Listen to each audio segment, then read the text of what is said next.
السلام عليكم ورحمة الله تعالى وبركاته الإخوان. نتمنى إن شاء الله تكونوا بخير وتكونوا في صحة جيدة، والحميمات تا هما والولاعة تكون مزيانة إن شاء الله. إخوان، بنا نقدموا لكم اليوم إن شاء الله واحد الوصفة اللي حطها واحد الأخ الله يجازيه بخير، وقلنا نشاركوها مع الإخوان والناس اللي متتبعين ديالنا، وراه مفيدة الإخوان. راه يلا بديت كنخدم بها، ولكن وصونا بها شي ناس بأنها راه مفيدة للحمام وكيخدموا بها على طول السنة، كتخلي الحمام في صحة جيدة وكتوقي بزاف ديال الأمراض. هذا إلا كنتي كتستعملها العام كامل فراه مزيان. المهم الإخوان، كيف ما كتعرفوا حنا في مرحلة ديال القلش اللي هي أصعب مرحلة اللي كيمر بها الحمام وكذلك الطيور بصفة عامة.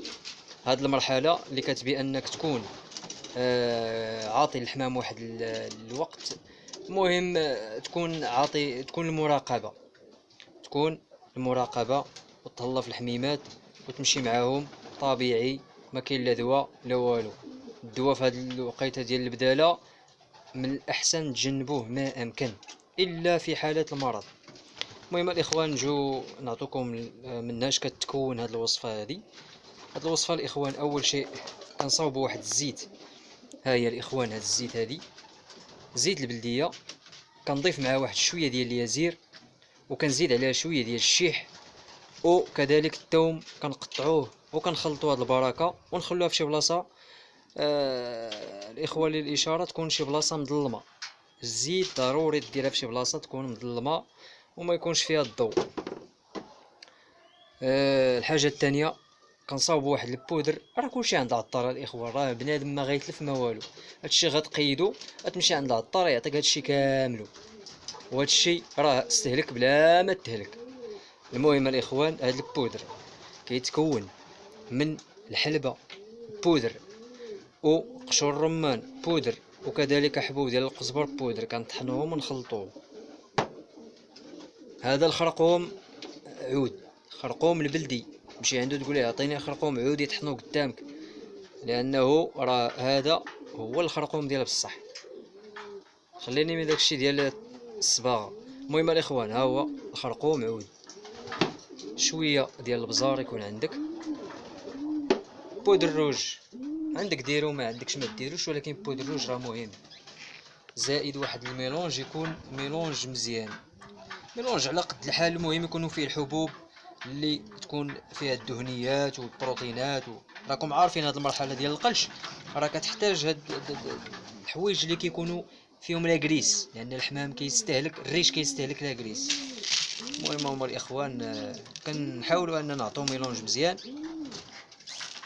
هاد الشيء الاخوان كنشدوه وكنخلطوه، كنديروا واحد شويه ديال الزيت، معلقه ديال الزيت في كيلو ديال الماكله، كنضيفوا عليها واحد المعلقه من هنا، واحد المعلقه من هنا، ولكن البزار كنديروا غير واحد شوي راس معلقه، وكنضيفوا البودر روج، كنخلطوا هاد العناصر مزيان، وكنعطوا للحمام مره حتى لجوج المرات في السيمانه. انا دابا كنعطيه الخميس والحد، والواحد راه يعطيه وقت ما بغا، ولكن ما تكثر، جوج المرات حتى مره في السيمانه.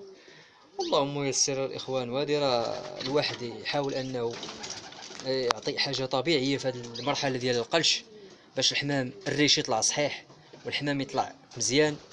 والدواء راه غتجي وقتو، الا كاينه شي حاله ديال المرض عزلها وداويها. القاطع كامل ومريض دير شي طريطمو يكون خفيف، ما تكونش شي حاجه مجهده باش ما يتحركش ليك الريش. المهم الاخوان، هي الوصفه كما كتشوفوا راه مزيانه ومجربه، واللهم يسر. وكذلك كتشوف كيف ما كتشاهدوا معنا القاطع ديال البرامات تا هو راه حاضر. اللوف ديالنا الاخوان راه مازال، اللمسات الاخيره راه درت فيه الحمام، ولكن مازال ما كملتوش. كما كتشوفوا التدريش راه درناه، السقف راه درناه، باقي لينا فوق بلافو الارض درنا فيه الحمام اللهم بارك. باقي لينا نحط فوق بلافو الاخوان، ان شاء الله نحط فوق بلافو وندير الطبله الارض، اللهم يسر. اللوفت الثاني تا هو راه كذلك، واللوفت الثالث راه الاخوان راه طلعنا ليه بلافو ديالو، ها هو كيف ما كتشوفوا. ما شاء الله. هذا هو اللوفت الثالث، وهذا ها هو الاخوه اللوفت الثالث. طلعنا ليه فوق بلافو ديالو، باقا ليه واحد القزيره ان شاء الله نزيدوها ليه. ايوا هذا هو اللوفت ديالنا ان شاء الله لموسم 2022. باقي لي دوك البيبان خصني نصبغهم، غنصبغهم ان شاء الله دوك البيبان. ايوا هذا هو اللوفت ديالنا ان شاء الله.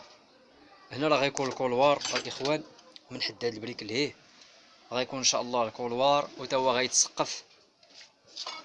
هنا غيكون الكولوار كامل الاخوان ان شاء الله.